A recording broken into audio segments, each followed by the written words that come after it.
Aleluia, glória a Jesus. Eu quero já dar oportunidade para o ministério de louvor. Já está louvando a Deus essa noite, amém? Glória a Deus.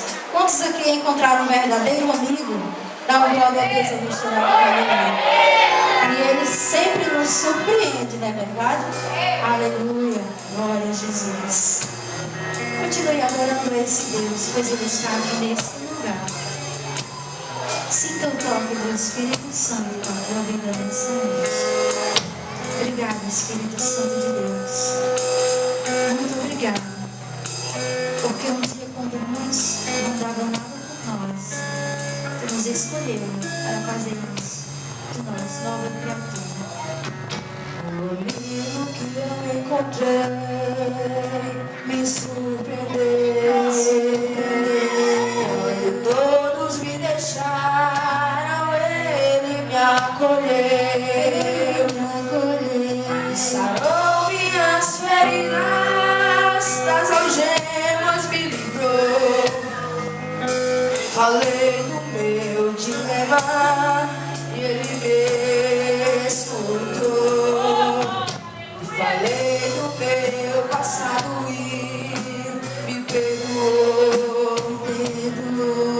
Isso teve um alto preço que Ele já pagou.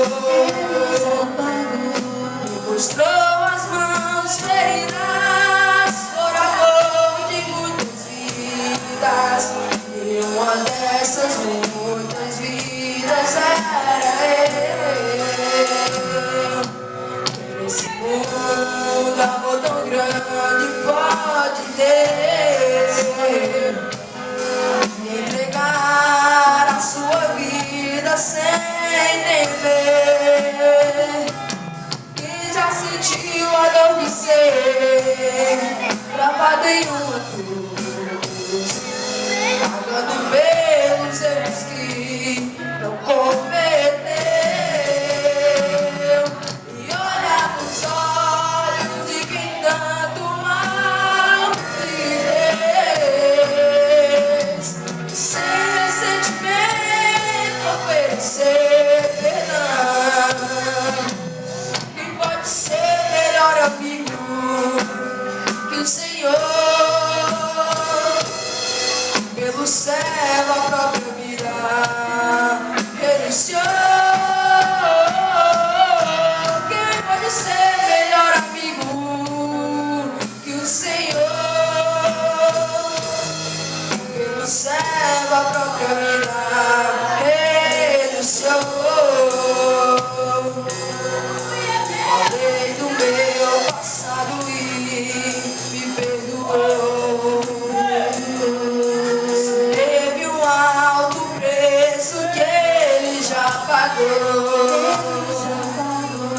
Mostrou as mãos feridas por amor de muitas vidas.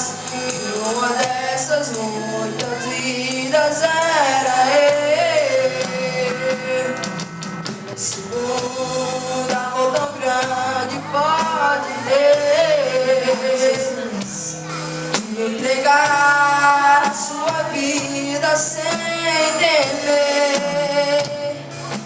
Quem já sentiu a dor de ser gravado em uma cruz, pagando pelos erros que não cometeu, e olhar nos olhos de quem tanto mal lhe fez, e sem ressentimento oferecer perdão. Quem pode ser melhor amigo que o Senhor? Pelo céu a própria vida renunciou.